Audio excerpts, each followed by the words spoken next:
The Opie and Anthony Show.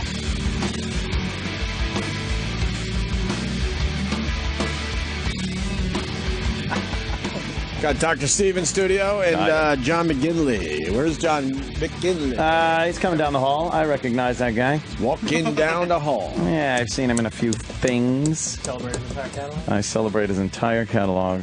Exactly. Nice.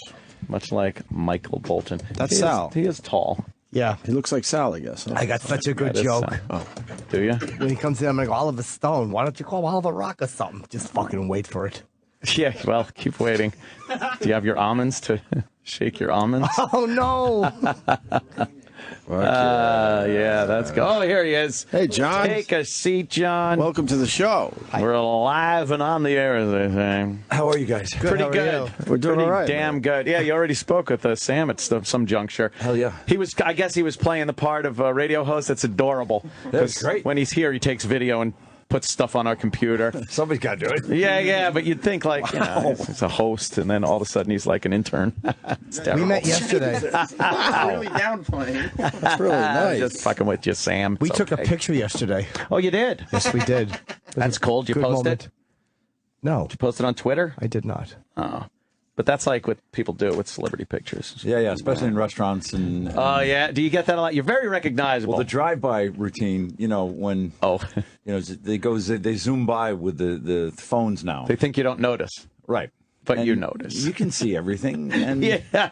it's going to be and it's the worst when a dude will position his girlfriend to photobomb right behind you and make it look, like some Paris Hilton shit. And that hits the internet, and you're like, well, what? I don't know. I was just sitting there having my steak. I was at Del Fresco. I was having my steak. What are you talking about? Yeah. Cut to the wife calling, going like, are you banging her?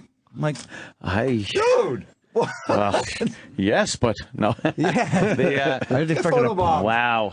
You're very recognizable. You've been on so many popular things. People recognize. When did you start noticing that? Like, oh boy, I can't go out anymore. Oh geez. After Scrubs. It was Scrubs that did it, huh? Yeah, 'cause Scrubs I did was about huge. 60 films Yeah. prior to Scrubs. Wow. Yeah. But I was always, aren't you that guy? Right. Which is fine. It was paying the bills. But then Scrubs is in your house every day, every waking moment of every day, and you're like, oh, now you're Dr. Cox.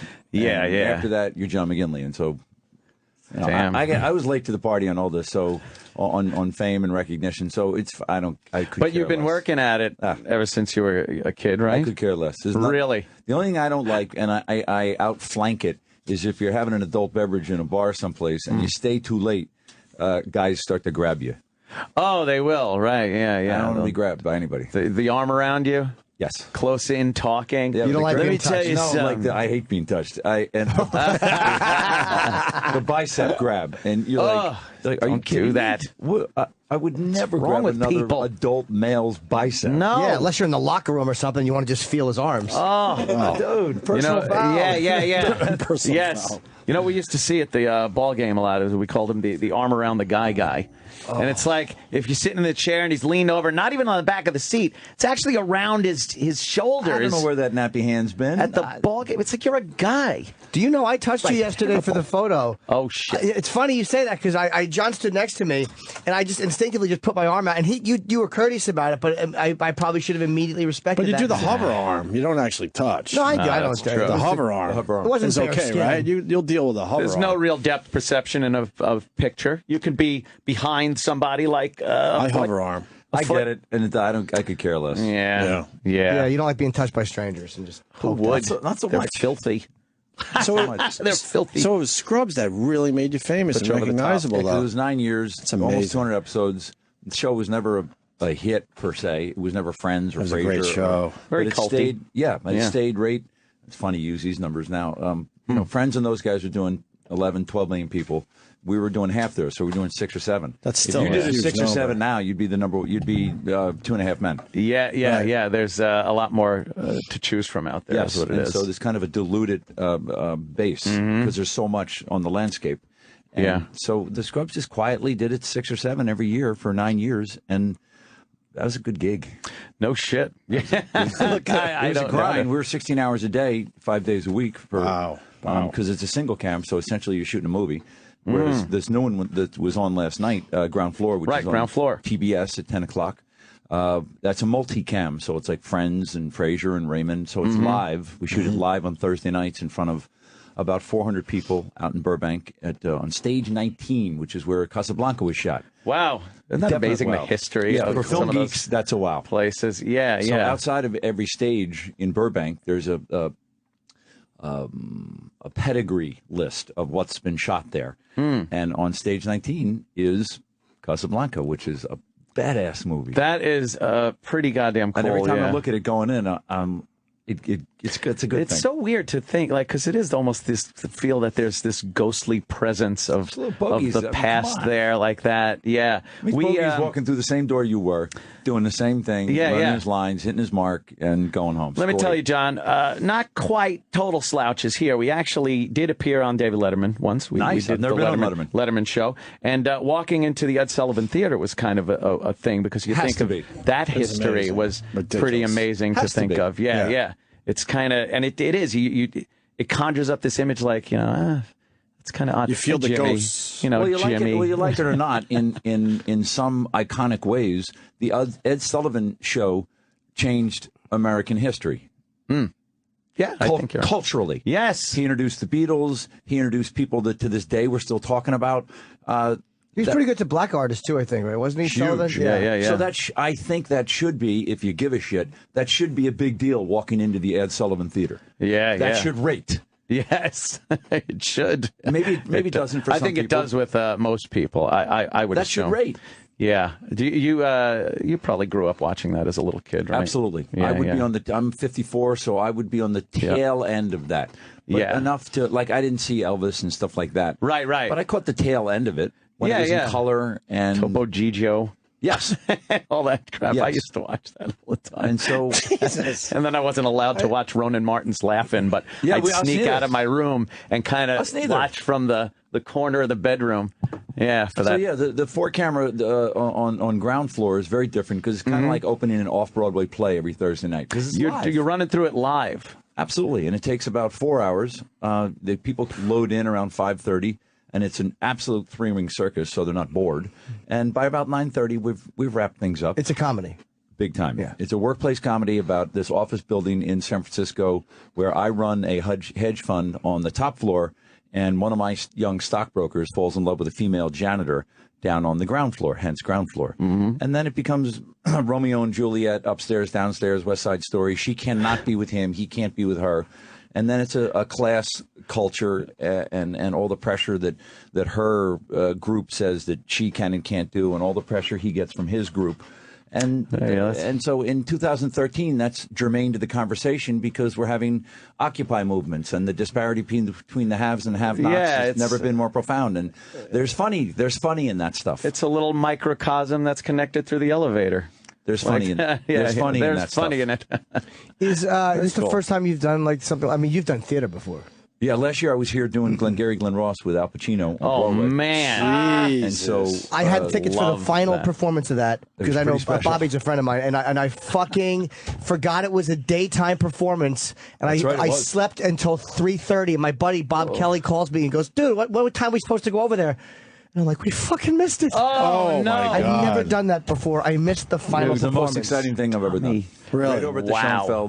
Schoenfeld, single most exciting thing. And in retrospect, now makes really symmetrical sense because I went from 1,500 people a night at the Schoenfeld to doing the show, which is again live in front of 400 people. So you're in pretty good live theater fighting shape by the time Ground Floor came around. I know you're famous, but did you sit there and go, "Holy shit, that's Al Pacino"? Yes. Okay. Bobby and I and the whole cast would, if you were not on stage, your ass was damn sure in the wings watching Al when he was on. Really? Yeah, because it was a Every night you would do that? Absolutely. It was Wow. a desperately limited run. We only did like 100 performances. I think we were extended because Sandy came. Right. And so that pushed it back a And little was bit. he cool to you? Cool guy? Well, we had already done Any Given Sunday with Oliver, Sure, the football sure. movie, and that's largely the reason I think I was included. And yeah, Al's my number one draft pick. He's Yes. And it's a great show. I mean, it's just an amazing It's show. the greatest male play written in our lifetime. I saw him walk into a restaurant once, and he just doesn't seem real. He's that famous. He just took over the whole place, just walking to his table. I asked Al in Miami once. We're doing any given Sunday, and I knocked on his trailer early on because you don't like him come out of his trailer, and we would start I would just go in there, and that's how you rap with Al. And so I would go in there, and I finally asked him. I said, "How are you doing this? Why'd you want to do this?" And he told me the greatest thing. He goes, "John, I would just wanted to be a storyteller." I'm like, me too. I'm just like you. Right. Me too. I just want to tell stories. That's awesome. That's amazing. So you're watching him as a guy who knows him, and you're like, and there is a part of you going, "That's Al Pacino on stage." Like, I'm getting the chance to stand on the side of the stage and watch Al Pacino work Glengarry alive. Glenn Ross Yeah. at the Schoenfeld. Yes. Who did you play in that? I think he played Shelley this time, didn't he? Yes, and I got to play Dave Moss. I'm the straw that stirs the drink. Oh, The straw fucking that stirs the Dave. drink. Yes. I organized the robbery. I'm the catalyst. Yeah. It's a very showy role. The whole play is showy, and ours was as violent as a play could be without touching another human being. The words are like shivs into your esophagus. Yeah, And it's brutal, man. It's brutal. Just, yeah. It's about I love it. hopelessness and what behavior is spawned when men are hopeless and desperate. What do we do? Now, we all do different things, and we've all felt, certainly actors have, hopelessness and desperation. Yeah. And if you can channel a little bit of that into Mamet's, the landscape of Mamet's words, it'll do a ton of the heavy lifting for you. Yeah. That's what was so interesting, is you rehearse and you come up with all these things, and then you put his words in front of these people, and you goose it a little bit, and you can't believe the work the play does for you. Yeah. That's amazing. Because the words are Great. so astonishing. Yeah, yeah. Do you, with Ground Floor, you say you're in front of an audience. How is that? I know it's better, probably better than not having an audience, but different from Scrubs. And is you got the people in front of you. How much are you playing to the people, and how much are you just trying to put forth, what the script says and I think where it's you're the supposed latter. to be? You put forth what the script provides, and then the people insinuate themselves into the fabric of what you're doing, and you'll weave them in. But it's better if we're doing our thing and staying true to this story. Then they'll insinuate themselves. Changes the timing a little bit, though, right? Because Yes, it does. You It have changes to, the timing. Well, you have a to lot. wait for their reaction to something. Without sounding arrogant, if you have to hold for laughs. Yeah, yeah. And if you don't, then you're missing the drill. And Yeah. so holding for laughs, and you want that to be a problem, is Yeah. a little disorienting at first, because usually on Scrubs you got to just play it. Right. And Scrubs was so glib and so sardonic, and those are hard notes to play. And I'm glad we don't have to play those in front of a live audience, because sometimes they're lost. Milton Berle and Jack Benny and these guys did glib, and glib's hard. Yeah. And it's done better with some space underneath it, and sometimes audiences don't want to give you any space. Yeah, I used to love on like Happy Days, the last few seasons, where it was just a constant interruption to the actors. Fonz would walk in just and be the like, characters walking in. Hey, Mr. C. Yeah. Yeah. Hey, Mr. C. And then he'd have to start over Right. again, and it would be so awkward. We just had my friend Johnny McEnroe come on and play a character who's a client of the hedge funds, and he comes in. The clients come in to review their portfolio once a year, and he's upset about his portfolio in the context of the show. And he was genius, but when he came in, the place erupted. Yeah, yeah. He had to hold. Absolutely. Yeah, And they yeah. had to do it over again, because when people come in, they're charged up and they want to say their line. And then So he's just getting stomped on by the audience. Yes. And that's a great thing. Oh, sure, because yeah, they love yeah. Johnny Mac so much. Do you know what I do in those situations? Whenever the crowd starts clapping, I give a Mr. Roper smile at them, and it just keeps me in the scene. I think that's the best way to do it. Yes. But it's hard. Isn't it hard to stay natural? Because you're playing it so well when you act. Isn't it hard to stay natural when you have to take those breaks and allow this element that you're not supposed to acknowledge in? Not really. No? No, because you get the style of the piece pretty quick, and you get it. The big takeaway for me, 10 episodes into doing Ground Floor on TBS at 10 o'clock on Thursday nights, is That was smooth. Beauty. Man. Fucking smooth. the difference between doing something with Oliver or doing something that David Mamet play or doing Scrubs even is that you have to commit to those words with your heart and soul. Those words are gospel. Those are what we're shooting today. Mm-hmm. The 4-camera live format doing Ground Floor, you're going to get alts every waking second of every day. You're going to get rewrites, whole new drafts. So whatever you spent last night, 7 hours memorizing that two-page single-space rant you memorized, it's gone. I don't know how you guys do that. Yeah, it's like a writer right there handing people sheets. Every waking second of every day. I don't know how you do And the if you can rewrite. if you can stay nimble with the words, if you can shadowbox them, between your ears, if you can say really facile, you win. If it's just water off a duck's behind, you win. If you're entrenched in Mamet's words, which you damn well should be, you lose. Wow, yeah. In this format, you got to shadowbox. That's what I don't know how you makes do it. think of. What do you mean It's amazing. shadowbox? Do you mean like occasionally a word, like you'll deliver a line slightly differently than they wrote it, but it's kind of the same? No, you'll get a whole new rewrite for the entire scene that we were playing in the studio today.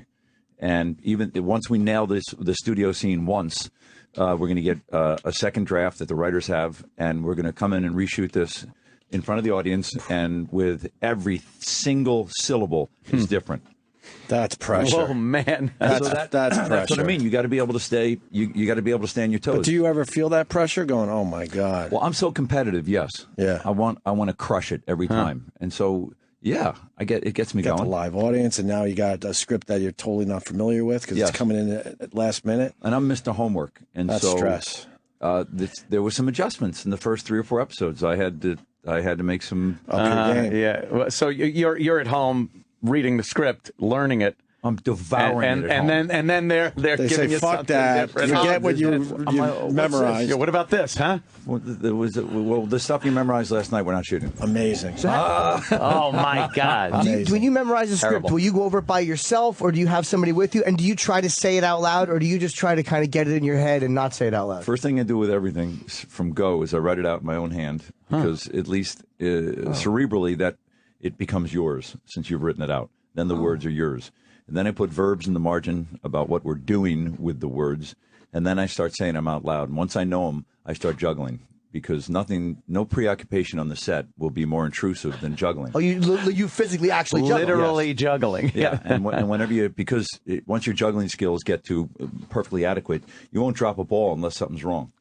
And then when you drop something on that one word over and over again, there's a problem. Either you have a problem, or there's a problem with the word, or the rhythm of the line is off.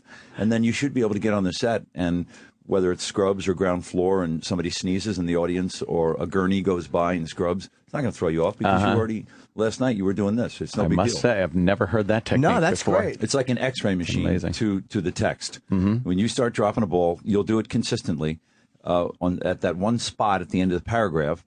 Something's wrong. You're either running out of air, you're thinking of your grandmother. I don't know what the thing is, but there's a problem. Wow. Because you shouldn't be dropping the ball. Wow. Now, on a movie, I do the same thing with every script. you do I've the ever same got. thing.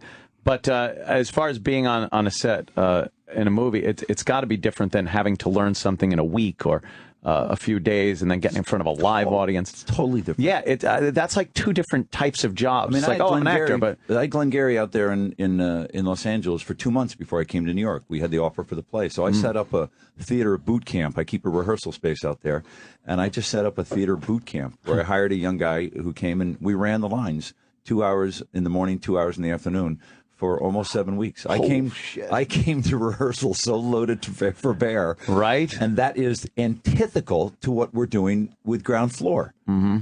There's no theater boot camp. There's bring it, shadowbox, be light, be agile. But being that you obviously take your work very seriously and Well, I don't want to learn sound the like script. too seriously. No, not. No, but you I don't treat it mean like it's a real serious, job. but it's No, that's- like you're that's working. good quality.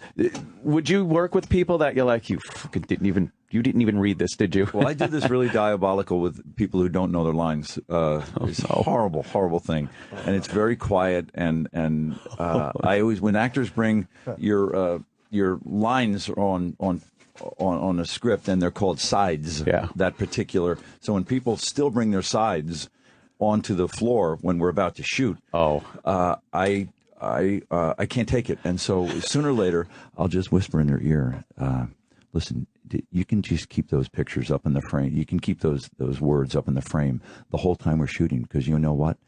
What? They're just going to be on me listening. The coverage is going to. My listening is much more interesting than you struggling with the goddamn words. Are you fucking kidding me? Wow. Really? That would be. I didn't see my fucking kids last night. I know my fucking lines. Exactly. What the fuck were you doing? You don't put up with shit. I hate it. I hate it. Yeah. What are we doing? What are we doing here? What are you talking about? You don't know your lines. Wow. I fucking dare you. Can I ask you a question? What you just said. I have two questions for you. One is, how do you still listen when you know the words so well? Like, how do you still make it like it's like a moment like we're having right now? You've never heard me say this, and how does a great actor do that? You put the verbs in the margin. What are you doing? What are you doing when you're listening? What are you actively doing? What verb are you doing? As I'm listening to you, am I assimilating? Am I flourishing? Am I preoccupied with in the context of the movie, the bomb that's out in the lobby? How am I listening to you? And so the verbs in the margin influence everything. So you'll know if you're going to make a smirk at a certain word, or sure, smirk is a verb. Yeah, smirk. Yes. That's a good verb. Yeah, but you'll know all that stuff because maybe it's not even a visual smirk. Maybe there's a smirk in the back of your head that and that lens is an X-ray machine. It comes through. It sees that smirk you put in the back of your brain. Because sometimes I've seen those subtleties on film, and it's like, how did they just do that? Or did they know they were going to do that? Because it looks so natural. Are more natural and gifted than I am. And so I like to avoid this scenario, that when you're wrapped and you're driving home, you do this. Oh, I wish I had. And you can't. We're not going back. Yeah. We're not shooting it again. We're shooting this right now. That's it. Then we're moving on to the restaurant scene, blah, blah, blah. Yeah. And I don't want to have those regrets. It drives me out of my mind because that machine is going the whole time. And I don't want to have regrets.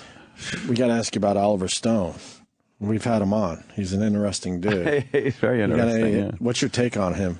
Oliver, the actors are best served with Oliver when I can always think of the Kentucky Derby thoroughbreds when I think of Oliver. And I'll tell you why. Because you know how they have those blinders on? Yeah. Well, when you're on a set with Oliver, those blinders are tantamount to his creative vision.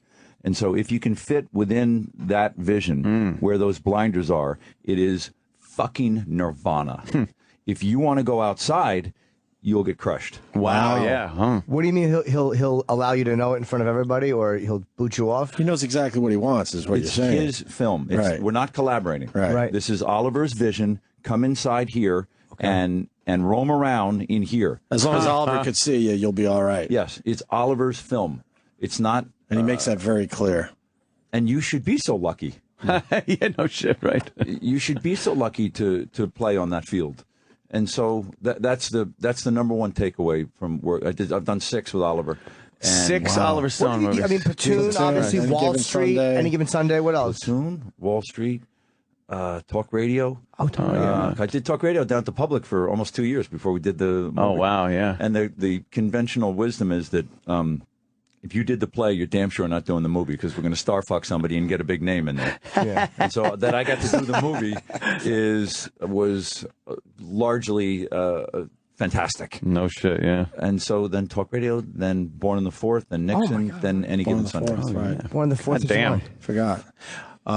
He must like you. I mean, I think everybody's looking to make their life easier. I think the part of the human condition is wanting to be able to connect dots in a straight line and not some circuitous twice as hard. And so if you find some Irish jackass from Jersey, right? you'd like, you're my go-to right-hander out of the pen. You got any Oliver Stone stories? Let's see. Anything that pops out here today?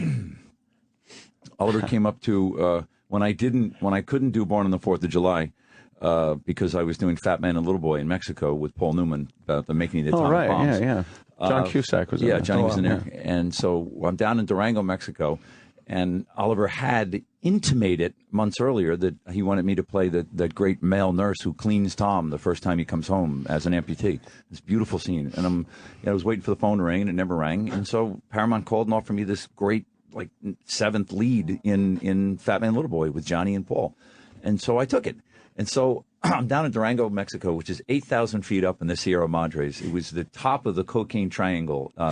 It's in Star Wars. They go to Los Eisley Spaceport, and we hear Alec Guinness say it's the epicenter of vim and villainy in the universe.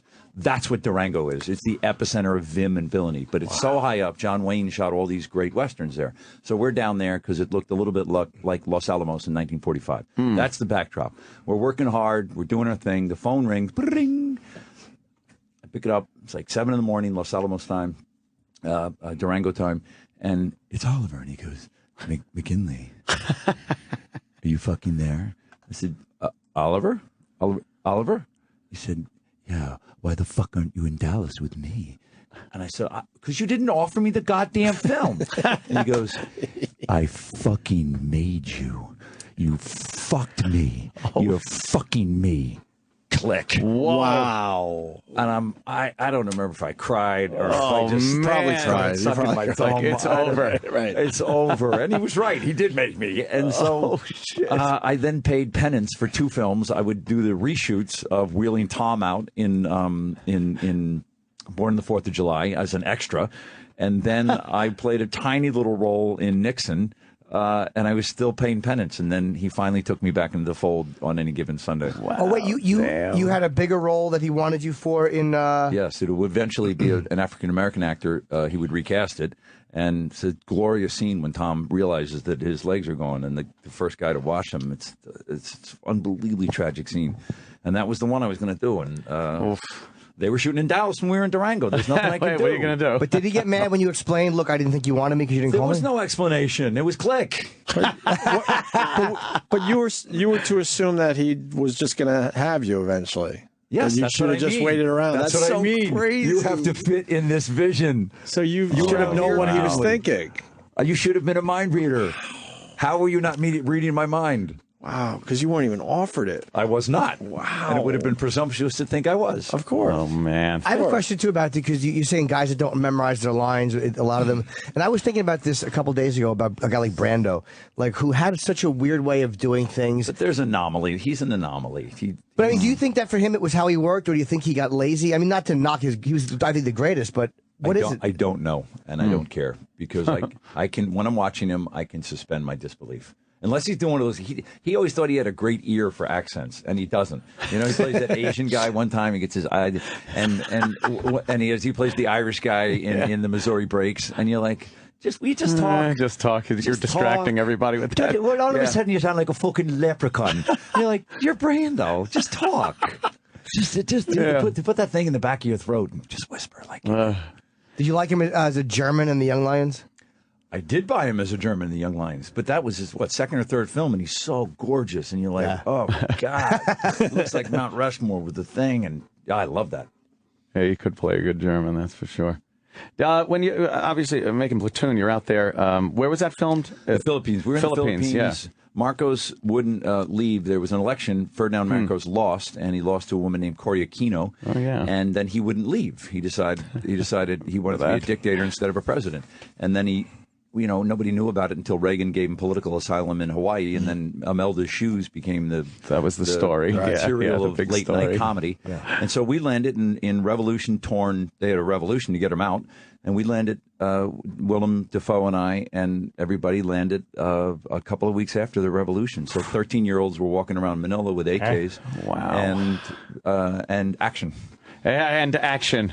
Wow. Did you feel like you were in danger at that point? You were in imminent danger because Aquino didn't completely have the army, and every single minute of every single day there was a threatened coup, and that's very unsettling. There was always a story during the 80s about Vietnam movies and how hard they were to make. You had to go somewhere that had to look like Vietnam. And they all tanked. And they all tanked. Yeah. I mean, the Green Berets was, I don't know what film the Green Berets was, but it was John Wayne's version. Oh, that was trying to, they were trying to World War II Vietnam. That didn't, Platoon was one of the first movies that really came out and was like, okay, wow, this is brutal. There was Apocalypse before. Yeah, but Apocalypse is arguably not even about Vietnam. Right. It's about Joseph Conrad's Heart of Darkness and a journey up, our protagonist's journey up a river. And it was a very caricatured version of of Vietnam. You felt with Platoon that there was more realism there. Well, There was no Oliver- statement about Oliver the served war. 2 Right. tours as an infantryman. Yeah. He was teaching English at the American school in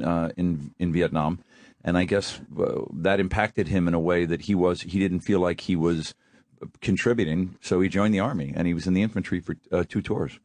Oof, man. And he was kind of passing that along to people. I think he ripped Platoon out of his sternum. Yeah. Wow. I think he went like this. Here's my truth. And was he actually a combination of Barnes and Elias? No. Or was he the kid? He's Charlie. Yeah, he's Charlie. Yeah, he was writing letters to his grandma. I don't know if she's still alive. She was a French. I met her plenty of times on the Upper East Side, and no, he was Charlie. I actually meant that Charlie was influenced by both of them in the movie. Yep. And if he Did he have kinda 2 had guys that he was in him. influenced by like that? Yeah, like one yeah, good and like- one bad? Yes. Yeah. He did. Okay. Yeah, and there was a real Sergeant O'Neill, and his name wasn't Sergeant O'Neill, but there was a real guy who Oliver made that guy up after, and so. That's his truth. It was an amazing collection of characters And in that cast. movie. And cast, please. I Johnny know, it's Depp, amazing. Forrest, Yeah. Whitaker. Tom, Willem, Charlie, Yeah. Tony Todd, Francesco Quinn, rest in peace. Yes. Corey Glover was very good. Corey was great in it. Yeah. We obviously we fucking laugh our asses off at certain parts of that movie, and one of the greatest parts is the poker game, because it's really the first time you see Barnes laugh, Yeah. and it almost looks like it's painting him to laugh. You're right. and it's How good was when Tom he's in that setting up movie? to be Jewish, and he's like, it's a great scene, just fucking funny as I'm hell. glad you said, Love because that. nobody ever says that they laughed during Platoon, and I'm like, but there's funny stuff. There are in so this many insanity. funny, insane. Right. Oliver was smart enough to sprinkle Yes. a laugh or two. It's hard to even say that there's a laugh in Platoon, but there freaking well are. Yeah. The fact that Barnes couldn't believe you, like all Barnes had seen, and your Jewish joke, he's like, oh, fuck, he went there. It was just great. That's over the edge. Yeah. The whole thing. I think I think that when I wrote the I always write these character things about the characters, and I told Oliver, then you need to go into Oliver and tell him your version. And I decided that he was a Rempf, which is a rear echelon motherfucker, and that he was probably in Dusseldorf or someplace, just dealing poker hands with officers.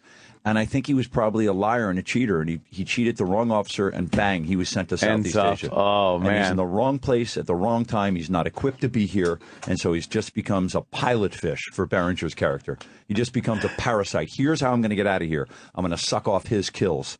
I'm going to get the fuck out of here. So that great shot that Oliver put at the end when he gets reassigned the platoon by Captain Dye at the end. That look is it's fantastic. just the ultimate. He's dead. I always figured he would be dead in the next movement. The next movement they did, he's dead. Yeah. So he knows it. You write a knows backstory then? Yeah.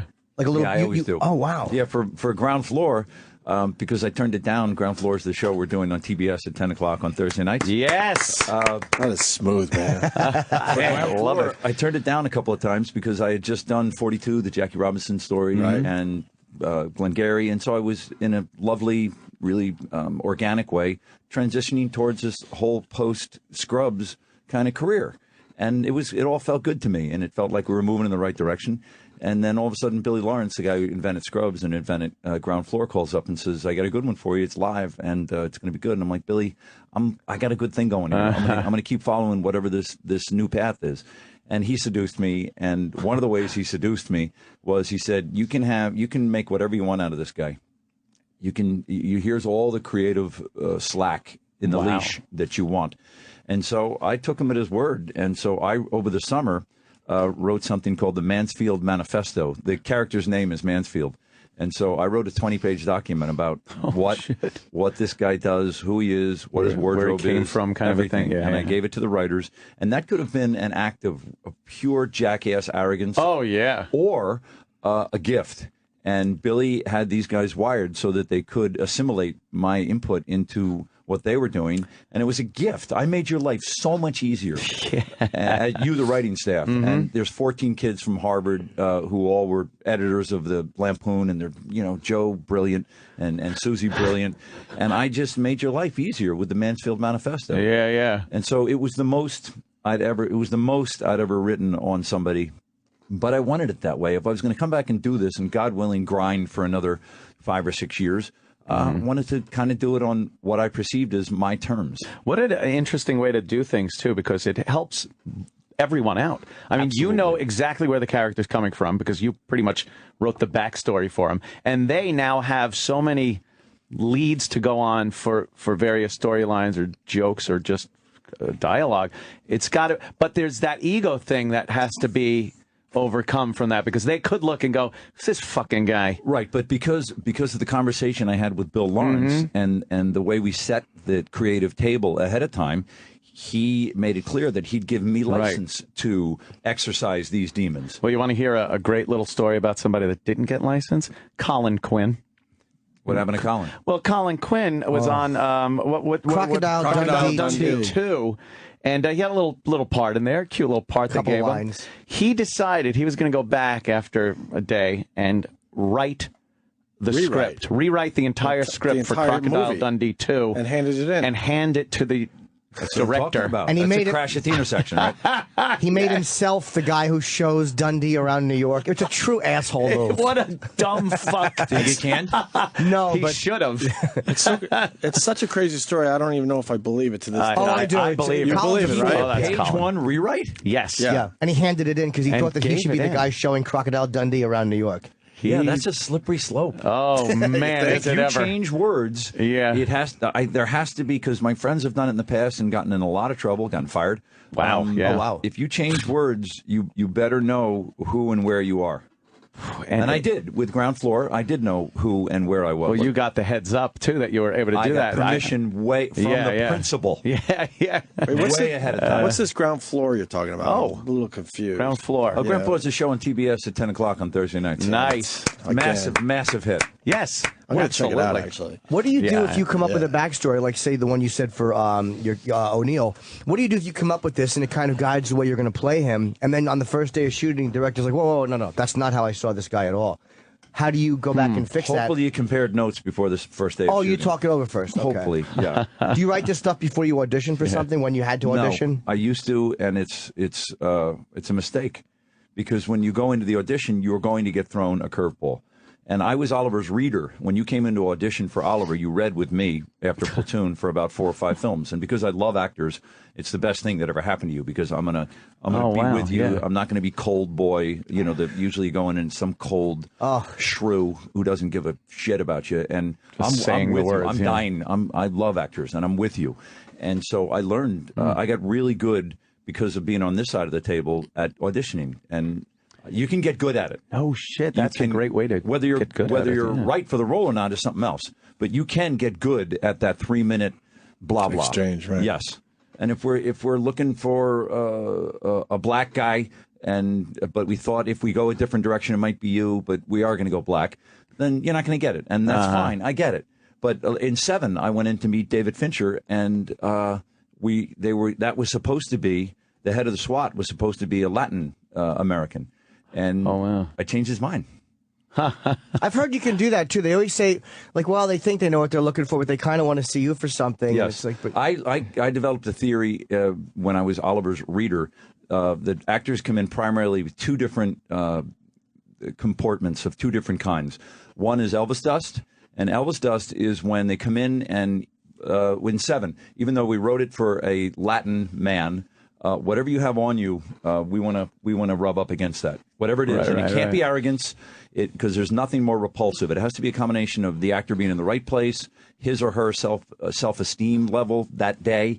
I don't know what it is. It's the magic stuff. And even if we can't put you in this movie, we damn sure are putting you in the next one. That's Elvis dust, and that's a 1%er. Yeah, 99% of the time, because we're all filled with so much self-loathing and fear, and we're afraid of our own shadow, we come in with Pigpen. And Pigpen, is from Snoopy is that kid with the black dust all around him. It precedes and follows him everywhere. You see it before you hear a word. Before that actor comes in the door, shit. and the first thing she's going to say when she comes in is she was on a train to Philadelphia last night because she had to go to her great-grandmother's wake, and she didn't have a chance to read the script.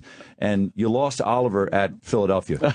Oh, shit, it's just an excuse. Now it's just another excuse, so right. I don't even care. And I'm looking at the actor, and I'm like, don't. What are you doing? go a different direction. Slow motion. See, Oliver just went like this. Oh, God. And so we come in either Pigpen or Elvis Dust. And But when you're reading with somebody, were you able to tell, like, right away, like, oh, you don't have a immediately, chance? Pigpen or Elvis Dust. So it was one or the other? Yes. Wow, that's amazing. So, how about if they walked in and they said, "Wow, I love this." Everybody does. It's Oliver. You want to blow him. Good point. That's right. Everybody does say that. So what's the move? Then? Yeah. I'm confused here. What do you do? Find the Elvis Dust. But you walk in, and what's an example of Elvis Dust in front of Oliver? You walk in, you don't talk about Philly, and you don't say you love this role. You're just right for the role. It fits you like your shirt. And you don't have to say any of this stuff. Yeah, you It's must just know. You can't manufacture Elvis Dust. Gotcha. Man. It's the Some you just auditions you have it, some you don't. Right. Are you at all surprised at how popular Office Space got? Yeah, because I went to the cast and crew screening, which was a week or two before the film came out, and I thought it was hilarious. Yeah. And then it shit the bed. I know. It's such a dog funny with fleas. fucking movie. And it was very disappointing. And post-theatrical, it got huge. Yeah. I mean, So, yes, I'm surprised. Cool favorite now. So yes. Yeah, that... I thought it made me laugh in the movie theater, and I thought, okay, great. Some of my dysfunctional friends back in New York and New Jersey are really going to eat this up. Yeah.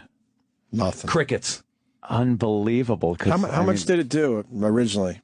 $10 million. That's it. Wow, that's just unbelievable to think. bombed.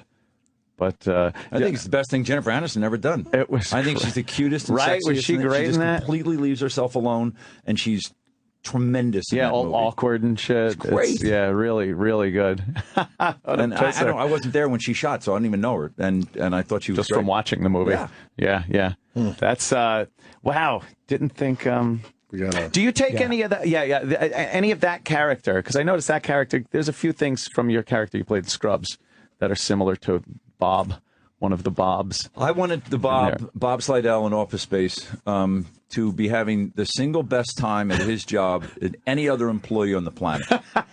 That he's risen to the level. This is where he's going. He's risen to it. Yeah. And so he's making his 47, 52 grand a year, and it's great. It's great. Every That's day is exactly just great. how that comes across. And when people come in, it's going to be great. We're going to fire you. But it's going to be great. But he's smiling and nodding, knowing this guy's getting the axe, and you're then just the single hey. greatest thing, and even and so that guy, he's having a great day every day because this is a great job. Yeah. And who walks in but Michael fucking Bolton?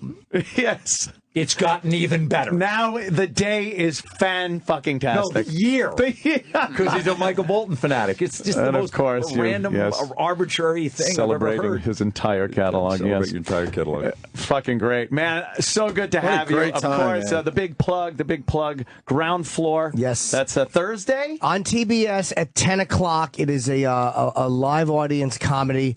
And I must say, it's very funny. John's been fucking great in like everything I've seen you in. tremendous. I love it. Big fan, and looking forward to seeing Ground Floor. Yeah, I'm pretty excited. I can tell you that it's very glib and subversive, and it makes me laugh, and that's all I care about. Very cool, man. Thanks for coming in. What a pleasure. Thanks, you guys. Thanks, man. Cheers. The Opie and Anthony Show. On Sirius XM.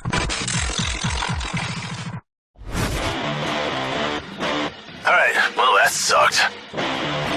To hear the Opie and Anthony Show 5 days a week live on satellite radio, online on your phone or tablet, or even on demand, go to SiriusXM.com. Also, interact with the Opie and Anthony Show on Twitter, @Opie Radio, @Anthony Cumia, and @Jim Norton.